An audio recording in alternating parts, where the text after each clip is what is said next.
Bonjour tout le monde. Vous allez bien? On s'enligne pour un tour de canoë métaphorique d'environ 55 minutes. On va voir donc si vous suivez bien, vous avez de l'énergie, on trouve une bonne glisse, peut-être qu'on va pouvoir aller chercher un petit peu de temps sur l'horaire. J'ai démarré Canoe en 2007, Canoe l'excellence à bord. C-A-N-U, le Canoe, donc je pense que vous pouvez faire des liens assez aisément avec le canot. Puis il y a également le Can You, donc le pouvez-vous. Un défi qu'on lance aux gens dans les organisations pour voir si on peut développer des équipages où chacun dans le bateau, sur une base quotidienne, est conscient de l'impact qu'il a sur la glisse de l'organisation vers sa destination. Défi assez ambitieux, non? C'est un défi, donc, ça peut être le défi d'une vie. C'est un défi donc qu'on travaille à relever ensemble. Pendant la conférence, j'ai ma collègue Marie-André Lessard. Peut-être que vous connaissez le nom. Elle était aux Jeux olympiques de Londres en volleyball de plage. Elle va tenter d'animer une conversation. Donc, je vais vous poser des questions et je vous invite donc à aller tweeter les réponses. Essayons d'avoir un échange. On est un peu plus de 600 personnes. Difficile d'avoir de l'intimité, mais je vais quand même m'efforcer de me dévoiler, de me révéler pour donner le goût d'aller dans l'intimité. Donc, vous avez le @canoeink, donc ça, c'est pour nous retrouver sur Twitter. Et on va travailler avec une approche donc métaphorique. Je vais présenter des images, un nouveau vocabulaire, des repères avec lesquels je vous invite à travailler aujourd'hui, mais également dans les semaines et dans les mois qui vont venir. C'est peu de temps ensemble pour s'outiller pour une démarche à long terme, mais je vais quand même tenter de relever le défi puis d'arriver avec des questions assez personnelles. Pendant la course, je peux regarder seulement à 2 endroits. La ligne d'arrivée. Pourquoi je regarde la ligne d'arrivée? Donc, c'est l'objectif, c'est pour savoir comment gérer mon effort. Je sais où je suis placé par rapport à ma ligne d'arrivée, donc ça me permet de gérer l'effort. J'ai mes repères en fonction de où est-ce que je suis placé dans ma course. L'autre endroit où je peux regarder, ou en fait où je dois regarder, et c'est là que je regarde le plus, c'est le nez de mon bateau. Le nez de mon bateau, ça me permet d'avoir de l'équilibre. Si je ne regarde pas le nez du bateau puis je commence à regarder la compétition, là, je vais perdre mes repères, je vais perdre mon équilibre. Donc, c'est vraiment essentiel. Mon regard va se promener entre ces deux espaces-là. Le canoë, pour tout vous dire, c'est pas mal simple. C'est juste 3 défis. Défi numéro 1, rester dans le bateau. Ça peut sembler facile. En fait, ça prend à peu près une semaine de tenir dans ce bateau-là. Elle est faite pour la performance. Défi numéro 2, aller droit. Il y a des gens qui ont déjà fait du canot de pêche, canot de chasse. Maîtriser le coup en J. OK, donc là, à 68 coups minutes, je donne un coup en J à chaque coup de rame. OK, donc ça prend 1 mois à arriver à maîtriser le coup en J. Ça, c'est aller droit. Et 3e défi de 3, aller vite. Ça ne sert à rien d'aller vite si je ne vais pas droit. Ça ne sert à rien d'aller droit si je suis assis sur mon quai parce que je ne tiens pas dans le canot. Donc, 3 défis qui sont importants. Donc, rester dans le bateau, aller droit, aller vite. Et donc, ça, c'est le canoë, très simplement. En fait, là, comme on va passer un petit peu de temps ensemble aujourd'hui, je vous ai dit que j'allais me dévoiler. Donc, je suis un gars assez intense. François, tu n'es pas tout seul, évidemment. Dans ma carrière d'athlète, j'ai donné 9 313 625,15 coups de rame. J'ai fait mon analyse dans Excel. Avec mon coach, on s'est posé la question à 10 ans, j'ai passé combien de temps sur l'eau, puis c'était quoi ma fréquence moyenne?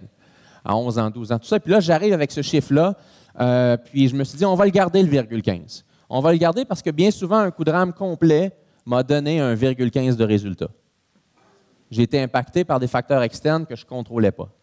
Mais j'ai aussi décidé de le garder parce que de l'externe, peut-être que ça peut paraître répétitif, mais de l'interne, chaque coup de rame dans le bateau, c'est la chance d'aller plus loin, dans la bonne direction, en brûlant moins d'énergie qu'au coup de rame précédent. Et ça, c'est les nuances de glisse. Qu'est-ce qu'on est capable de faire avec l'énergie disponible, les outils disponibles, les connaissances disponibles, comment on peut intégrer ça au sein de l'équipe pour avoir la performance optimale. Donc, et on le sait, ça, quand c'est son truc, quand c'est sa passion, quand c'est son expertise, bien là, on peut sentir la possibilité de faire mieux et de jouer dans cet espace-là. Donc, vous le voyez, hein, le mindset, le besoin de performer, ça me caractérise profondément. D'un autre côté, bon, je vous ai montré la demi-finale des Jeux olympiques de 2000. J'ai poursuivi ma carrière jusqu'en 2004. Et en 2004, j'essayais d'y aller en duo aux Jeux olympiques. Et mon dernier coup de rame, dans un processus de qualification qui durait depuis plus d'1 an, dans le but de me qualifier donc pour les Jeux d'Athènes, on est en Coupe du monde en Allemagne. Donc, mon partenaire et moi, là, on est deux à prendre notre poids puis à se lancer en arrière pour propulser le bateau. Eh bien, ce dernier coup de rame-là, je l'ai fini dans l'eau. On a chaviré. Ça, c'est le dernier coup de rame de ma carrière compétitive. Et ce coup de rame-là, il est important pour moi. Il est important parce que j'ai manqué les Jeux d'Athènes. Puis, dans ce partenariat-là, j'essayais de changer mon partenaire au lieu de travailler sur moi. Et on n'arrivait pas à bien communiquer ensemble. On était vraiment dans une dynamique difficile où, d'un point de vue organisationnel, on n'avait pas les vraies conversations. On était plus dans « OK, l'entraînement est à 4 heures, on se pointe, il faut faire des ajustements, tu amènes les outils, tout est correct. » Alors que bien profondément, au niveau des valeurs, on n'a pas réussi à connecter. Fait que dans cet épisode important-là, pour moi, il y avait la graine qui a mené au démarrage de Canoe 3 ans plus tard. Et dans le but, en fait, d'aider nos clients, les équipes, les leaders, à créer et à maintenir l'espace pour des conversations qui mènent à l'excellence. Donc, la conviction, c'est que ça passe par là. Et c'est juste dans la dernière année où, parce que ce moment-là, pour moi, il est charnière, c'est juste dans la dernière année que j'ai compris quelque chose de plus et je vous le partage. C'est que quand je suis tombé dans l'eau, là, la première réaction que j'ai eue, physique, là, je parle, là, c'est vraiment, ça a été « c'est que l'eau est bonne ». Et là, je vous amène dans ce que ça voulait dire. Ça voulait dire que là, je savais que j'étais éliminé. Okay. Et pour moi, inconsciemment, ce résultat-là que je voyais devant, c'est que si je ne l'obtenais pas, là, c'était inconscient à ce moment-là, ça voulait dire la mort. Je n'avais pas envisagé vivre en manquant les Jeux olympiques. C'est le type de mindset dans lequel j'étais à ce moment-là. Puis dans le « l'eau est bonne », il y avait aussi le « à quoi je n'ai pas goûté » pendant que je préparais cette performance-là. Okay. Je vois des têtes qui bougent. Donc, on est habité par le désir de la performance, puis en même temps le désir de profiter du cheminement qui mène à cette performance-là. Okay? Donc ça me caractérise. Donc, comment on crée un espace pour dire on atteint notre potentiel puis il n'y aura pas de regret, mais que cet espace-là soit nourrissant pour que, chemin faisant, on tire le maximum de nos expériences. Ça fait du sens pour tout le monde? Ça vous interpelle? Parfait. Donc, on poursuit. Plan de course pour la séance d'aujourd'hui. On va d'abord parler du rêve. On va aussi parler de vulnérabilité. On va parler de connexion. Puis, on va aussi explorer les notions d'identité. Allons-y avec le rêve. On est en 1989. Vous nous voyez à 4 dans un bateau. Il y a 3 gars qui semblent assez bien alignés, puis il y en a un qui détonne un peu. Peut-être que certains ont reconnu Tipit ici, là. OK? Mon premier été de canot. OK? Donc là, je tiens dans le bateau, on va plus ou moins droit. Puis ici, en fait, je perds l'équilibre, je suis vraiment frustré. Je nuis à la performance. En fait, à ce moment-là, là, avant même donc de pouvoir esthétiquement m'aligner, avant même de pouvoir remplir une camisole, je suis déjà habité par le rêve. Okay, je veux aller aux Jeux olympiques. À ce moment-là, c'est plus important, je pense, que l'esthétisme. Mes 3 collègues, 2 ans plus tard, ils ne rament plus parce que ce n'est pas leur rêve. Donc, je suis habité par ce rêve-là. Et vous voyez ici une page de mon journal intime dans mon premier été de canot. Ça fait 2 semaines que je rame, là, le 2 juillet. Okay. Et je viens donc de faire ma première course de canot et cette journée-là, je gagne 4 médailles de bronze.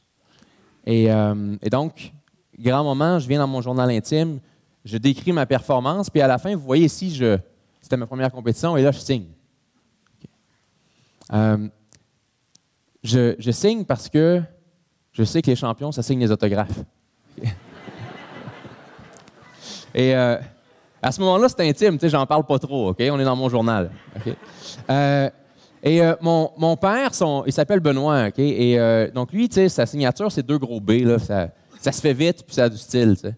Fait que moi, je sais pas si vous voyez avec mon M ce que j'essaie de faire, là. Ça ressemble pas mal au B, OK? Et bon, je ne rentrerai pas dans le bois-l'art, là, parce que je vais en signer beaucoup des autographes, je m'attends à ce qu'on fasse la file, il faut que ça aille vite. OK? Fait que on y va comme ça, puis c'est dans ce mindset-là que je suis à ce moment-là. Et donc, le rêve est là, puis je suis en train de découvrir tout ça.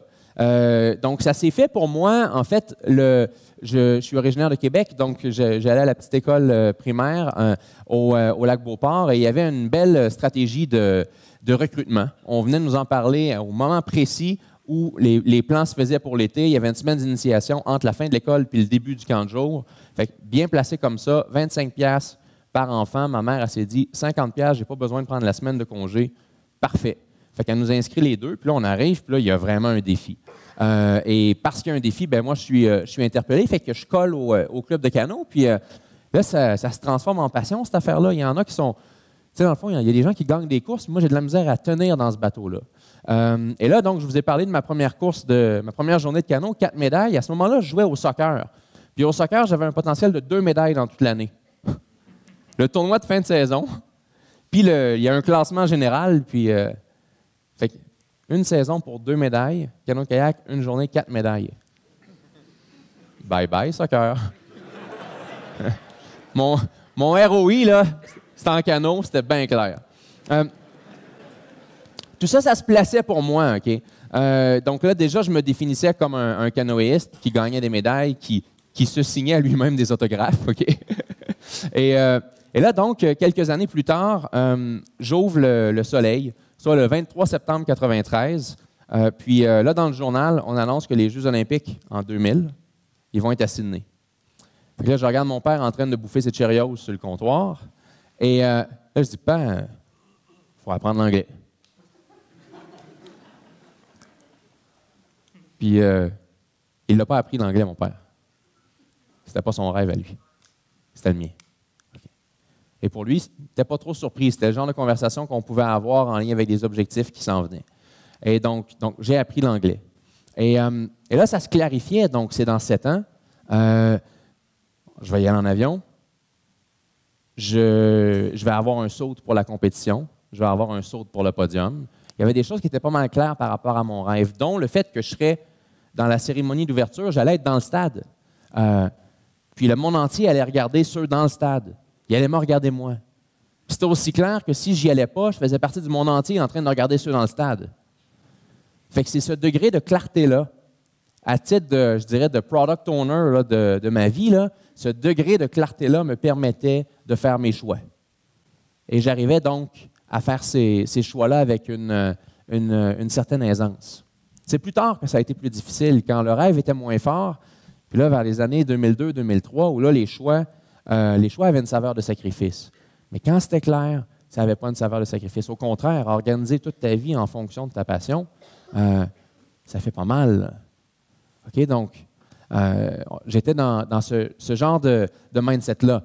Donc, je vous partage une première question pour vous. Une question que je pense qui est importante, peut-être qu'on ne la discute pas assez.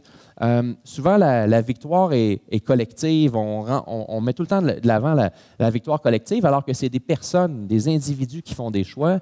Donc, la question que j'ai pour vous, c'est quoi la victoire pour moi personnellement? Je pense que la question est importante aussi parce que des fois, on la rencontre, la victoire, mais comme on ne se l'est pas dit, on ne la voit même pas. Fait qu'on ne fera pas la pause pour la goûter puis pour la célébrer. Donc, première question que je place, c'est quoi la victoire pour moi? Et c'est le moteur, donc, pour arriver à faire ses choix. Ça peut générer des belles conversations quand, dans une équipe, on réalise que d'un point de vue individuel, on a le droit d'avoir des victoires différentes, puis que c'est correct, puis que ça vient nourrir la victoire collective. Ça ne vient pas nécessairement l'affaiblir. Voilà pour le rêve. On va ensemble aussi parler de vulnérabilité. Je place la question tout de suite. J'ai mis un hashtag ici, s'il y a des gens qui veulent réagir à cette question-là. Donc la question, je la lis. Donc, qu'est-ce que de se montrer vulnérable rend possible au sein des équipes agiles? Et pour illustrer la notion de vulnérabilité, je vais vous montrer une autre vidéo. J'étais donc au Jeu de Pékin pour Radio-Canada en 2008 et on avait la chance de parler de canot à chaque jour. Les canoïstes faisaient assez bien. Et là, j'avais un de mes collègues à une table ronde qu'on appelait la zone olympique. Son nom, c'est Jean-Marc Chouinard. Peut-être qu'il y a des gens qui le connaissent ici. Un escrimeur olympique, un gars qui a beaucoup d'équilibre, 4 fois au jeu, donc un grand champion. Puis Jean-Marc me dit j'aimerais ça essayer le canot pour savoir de quoi je parle dans la table ronde. Là, je dis Jean-Marc, on est aux Jeux olympiques. Là. Tu le sais, là, il te faut une accréditation pour aller te coucher quasiment. Là. Tout est contrôlé. Là. Mais je vais quand même essayer. Fait que ça a marché. Aimeriez-vous voir Jean-Marc en train d'essayer le canot? Oui? Jean-Marc, T-shirt bleu, Maxime, T-shirt rouge. Nous sommes sur le quai. Faire confiance à la pagaie. C'est essentiel. Watch out, some waves coming.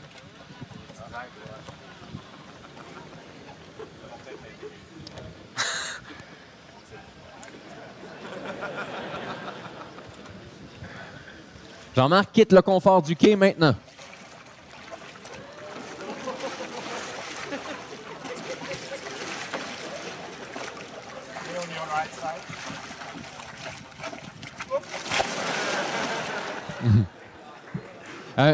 On peut l'applaudir, oui, oui, oui.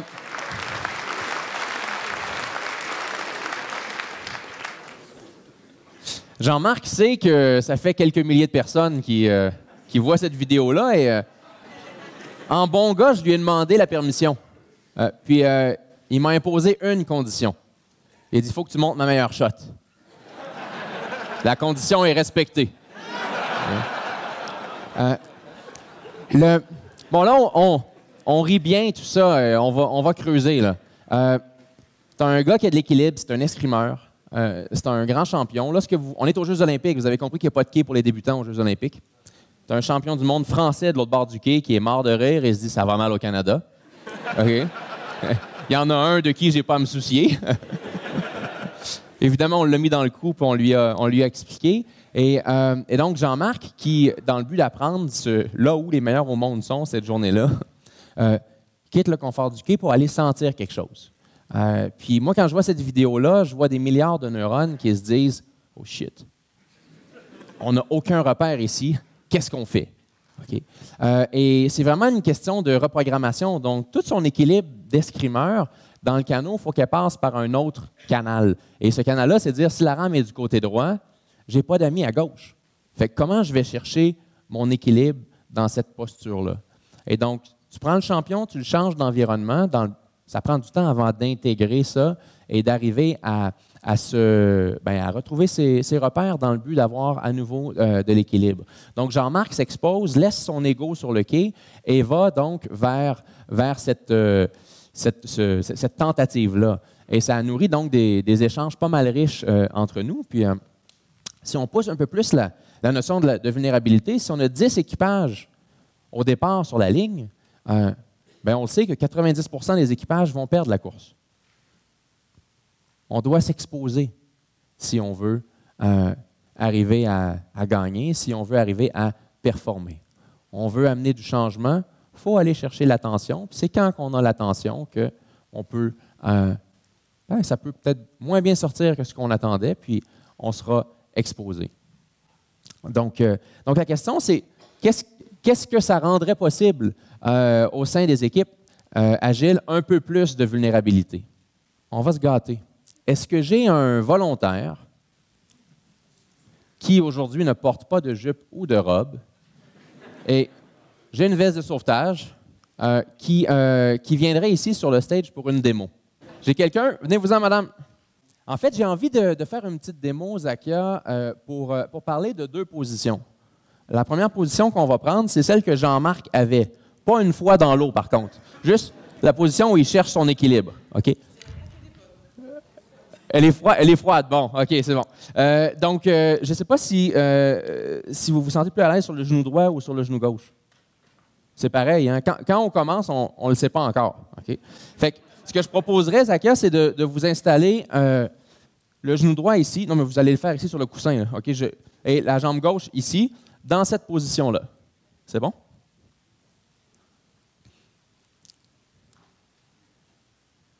Parfait. Et là, le premier défi, on l'a dit, c'est tenir dans le bateau.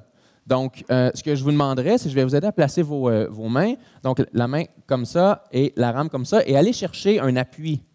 Donc, il faut pouvoir mettre du poids sur la rame pour avoir la stabilité. Et là, donc, moi, je vais faire des tests de stabilité. D'accord? Ouais.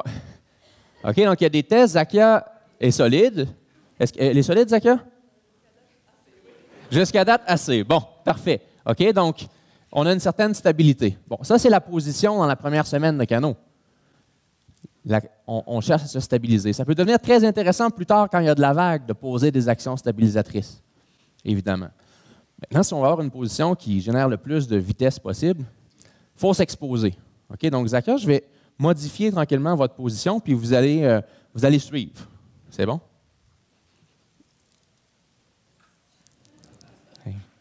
Gardez la rame en main. On va juste aller la placer où elle devrait être. Oui, parfait, comme ça. Ça ressemble plus à ça, une position, pour avoir le meilleur impact. Et là, si on fait un test de stabilité sur Zakia, c'est autre chose. OK? Et là, vous le sentez pas, mais moi, je vois... Zakia, oui. Et en fait, moi, je peux sentir son système nerveux en train de tout replacer, là. Tranquillement, donc, je la déstabilise, puis on peut sentir qu'elle shake, puis elle est à la recherche de ses repères. OK? Zakia, merci beaucoup.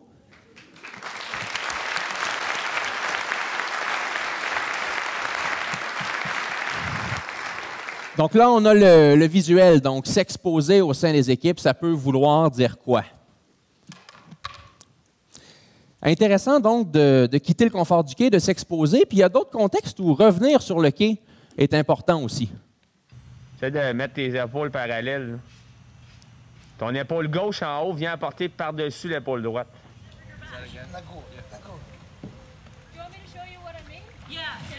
Ah, ici, on est en Floride. C'est le gars dans le 8 tantôt, originaire du Bélarus.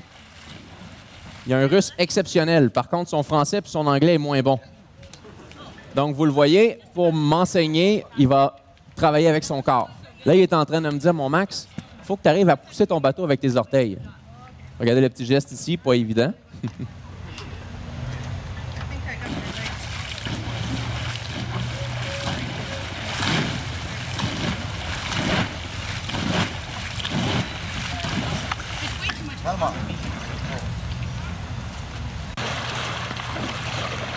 La rame, haute position, on est de retour au lac Beauport. Ouais, force-toi, exagère, va mettre de l'amplitude en rotation.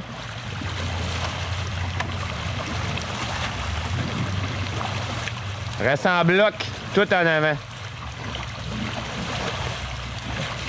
Certains l'ont trouvé drôle. Force-toi, exagère. Je vous dis, c'est difficile d'écocher un quai de la rive. Tu n'as pas besoin de faire dire « force-toi ». OK? Par contre, une partie de la job du coach, c'est d'aider à mettre l'emphase, d'aider à exagérer. C'est pour ça que dans les 3 vidéos, on va prendre une posture, on va prendre une position pour aller sentir quelque chose. Donc, on parle de se rendre vulnérable, de s'exposer, mais des fois, il faut revenir à quelque chose de plus stable pour explorer quelque chose. Et ça se fait avec le coach. Et donc là, moi, j'utilise mon coach parce que j'ai une perspective, j'ai un ressenti. Par contre, je n'ai pas sa perspective à lui. Donc, lui, il voit quelque chose, puis dans le but de m'aider, puis même me partager sa perspective, là, il va me filmer. Ça nous génère une conversation dans le but de travailler avec ce que lui sait. Parce que lui, à titre de coach, toutes ses connaissances là, dans mon projet, là, elles deviennent pertinentes si et seulement si ça me rentre dans le système nerveux. Donc, après la première demi-heure de conversation, la première fois que je le vois, il peut déjà m'avoir exposé tout ce que j'ai à savoir par rapport au mouvement de canot et sa biomécanique. Il peut me demander de le répéter. Là, ça fait 1 heure qu'on est en contact, puis conceptuellement, on s'est dit ce qu'on avait à se dire. Après, si je lui dis que je vais aller aux Jeux olympiques, c'est là que les 10 000 heures commencent. Puis il m'accompagne pour que j'intègre dans le système. Parlant de vulnérabilité, une petite anecdote à vous partager. Donc, moi, au milieu des années 90, là, je commençais à manquer de sous pour financer le rêve. Et j'allais voir des commanditaires qui me disaient « T'es pas connu, donc qu'est-ce que ça me donne comme visibilité? » Fait que là, on s'est dit « Ben là, il faudrait être connu. » Donc, j'ai réussi à avoir une page complète dans le journal Le Soleil, dont le titre était « En ligne droite vers Sydney ». Et on est à 4 ans des Jeux olympiques. Puis, alors là, j'ai ma visibilité, puis je vais voir un commanditaire, le restaurant Le Batifol au Lac-Beauport, puis et là, je lui vends que j'ai besoin d'aide maintenant et qu'il pourra dire qu'il m'aidait 4 ans avant, pas quand je revenais des Jeux olympiques. Et donc, il embarque, mais c'est un homme d'affaires. Fait que lui, il n'avait pas le goût de commencer à faire des chèques. Fait qu'il dit, je vais impliquer ma clientèle, puis on va le partager, ton trip. Fait que sa première idée, c'est de faire 300 T-shirts Maxime Boilard en ligne droite vers Sydney, j'y crois. Je parlais de vulnérabilité tantôt. Fait que là, je suis à la caisse du Lac-Beauport, puis je suis rendu sur les T-shirts du monde qui y croient que je vais y aller. Okay? Alors, juste pour nourrir la réflexion sur la vulnérabilité, là, c'était comme « Wow! OK, on est une gang à y croire.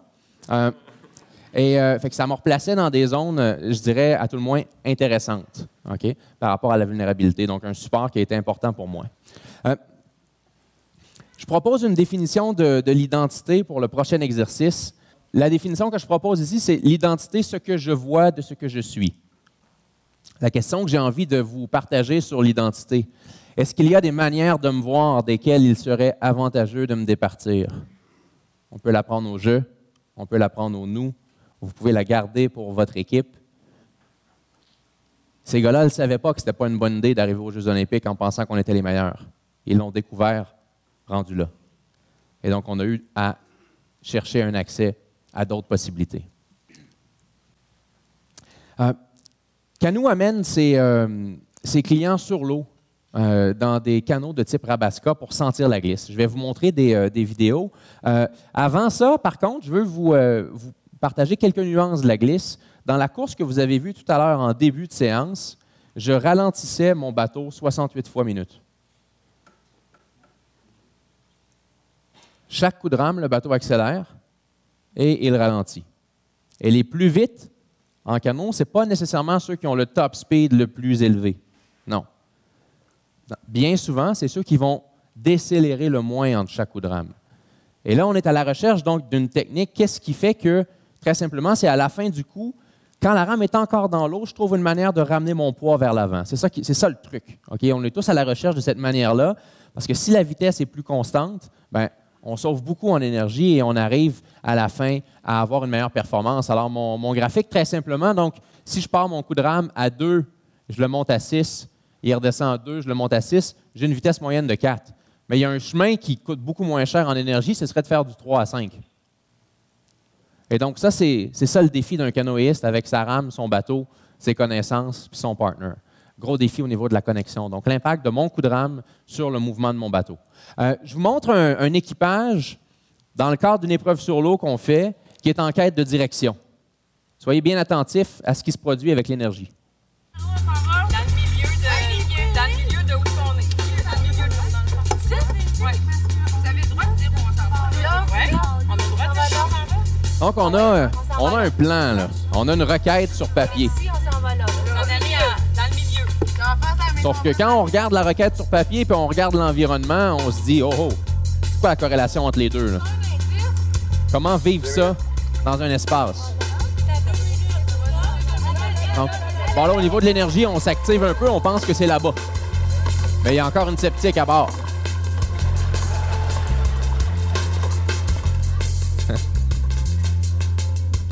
Mais on cherche, tu sais, quand tu sais pas, hein, où est-ce que tu es supposé aller, quand tu sais pas c'est quoi la destination, c'est dur d'avoir beaucoup d'énergie pour y aller. Il vous faut tourner à 180 degrés. Donc là, on va vers le consultant. Une bonne centaine de mètres, puis vous allez comprendre. Donc la démarche exploratoire se poursuit jusqu'à ce que ça fasse plus de sens. C'est l'indice que vous cherchez. Donc un équipage en quête de direction. Je vous montre un autre équipage. En fait, le même équipage, mais cette fois-ci en quête d'alignement. Observez l'énergie.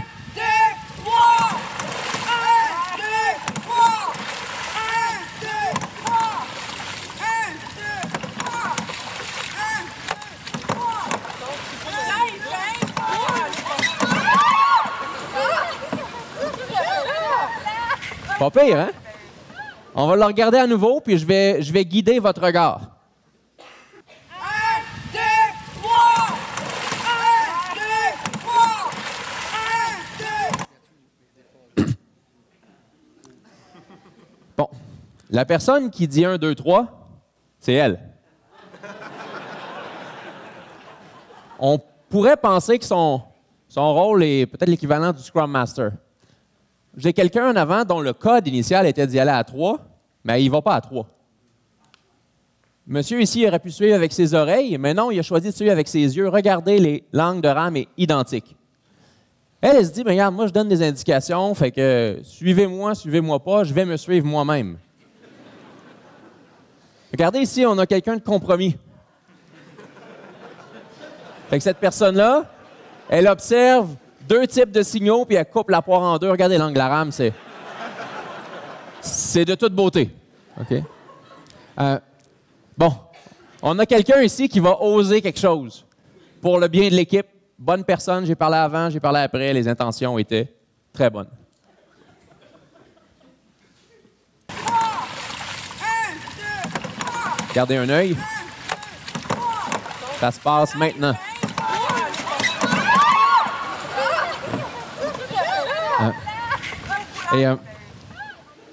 Donc, on a un équipage qui cherche son alignement. Vous voyez, l'énergie est beaucoup plus élevée que dans la première clip parce que, on semble avoir une direction. C'est là-bas qu'on s'en va. Par contre, au niveau du comment on va se rendre là, puis qu'est-ce qu'on est supposé de faire les uns les autres, c'est beaucoup plus difficile. Donc, tu n'as jamais 10 rames qui touchent à l'eau en même temps. Fait que là, on est pris pour se traîner les uns les autres plutôt que de se traîner soi, puis son 10e du bateau. Bon, des fois, on pourrait avoir tendance à juger celle qui change de bord, là, mais d'un point de vue physique, ça faisait en partie du sens. Pas complètement, malheureusement, pour elle. Mais elle se dit, le bateau s'en va à gauche, un peu plus de force à gauche, peut-être qu'on peut le ramener à droite. C'est ça le thinking qui est en opération à ce moment-là. Ce qui est cool, c'est qu'en provoquant ça, elle a généré une conversation. OK? Conversation sur qu'est-ce qu'on doit faire ici pour aller mieux ensemble. Je vous montre l'équipage. Cette fois-ci, ils sont en quête de performance. On commence à se trouver bon ou bonne. C'est le temps de voir si on l'est pour de vrai. Observez l'énergie puis la dynamique leadership. 4, 3, 2, 1 et un petit coup très fort. 1, 2, 3, 4, 5, 6, 7, 8. Quelle différence voyez-vous? Les gens sont synchronisés? Oui. Là, c'est moi qui dirige. Et dans cet extrait-là, les gens, on commence la journée, OK? Donc, sont moins expérimentés que dans les 2 autres extraits que vous avez vus.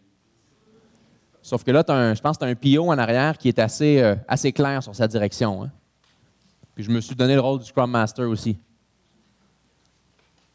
Dans ce cadre-là. Puis ça génère quelque chose de pas pire, c'est qu'il y a une forme de surrender. Les gens se disent, OK, mais s'il a la direction, puis il me montre qu'il l'a, j'arrive à le sentir, bien moi, de mon siège à bord, c'est assez simple ce que j'ai à faire, fait que je vais le faire. Alors que dans le 2e extrait, la personne qui essaye d'apprendre à être PO en arrière, là, c'est nouveau pour elle, le canot. Elle a besoin d'un espace à apprendre à diriger ce bateau-là. Puis là, bien, comme on est en processus d'apprentissage, on se fait plus ou moins confiance. Fait qu'on va changer de bord, on va changer de rythme, on n'écoutera pas la personne qui donne le rythme. Donc, on a cette distinction-là qu'on peut sentir. Fait que le bateau, en fait, il va amplifier la dynamique organisationnelle, la dynamique collective pour permettre de ressentir, pour permettre de voir. Donc, on arrive à faire beaucoup plus, même si on est plus junior ici, là, on arrive à faire beaucoup plus avec l'énergie dont on dispose. Donc, la connexion, c'est ça. C'est quoi l'impact de mon mouvement sur le mouvement de mon bateau? Puis en canot, c'est jamais arrivé que quelqu'un gagne une médaille parce qu'il ramait vite. On gagne des médailles parce que le bateau va vite. Donc, ce n'est pas la vitesse de mon mouvement qui compte, c'est la vitesse du mouvement de mon bateau. Et arriver à faire ça en équipe, arriver à faire ça quand c'est... Et c'est une des choses, un des concepts de l'agilité, rendre inspectable, observable, arriver à concrétiser. Le bateau peut être un outil de concrétisation pour vous autres. La question que je vous pose, quelle serait la prochaine conversation à tenir dans votre équipe pour réellement profiter et honorer l'énergie disponible, honorer les membres de l'équipe? Question qu'on arrive à rencontrer le grand fantasme qui m'habite, probablement pour vous aussi, qu'on puisse bouger au quotidien en fonction de l'impact, en toute conscience, qu'on a sur le mouvement de l'équipe. Un petit mot de la fin. Nous sommes au kiosque, en fait, le premier kiosque en sortant. On est sur Twitter, on est sur Facebook, on est sur LinkedIn aussi.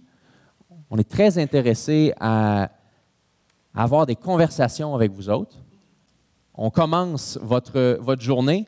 Je vous invite donc à aller à la rencontre des gens passionnés que vous êtes, puis à vous montrer vulnérable. Tiens, poursuivons la conversation sur la vulnérabilité. Merci tout le monde.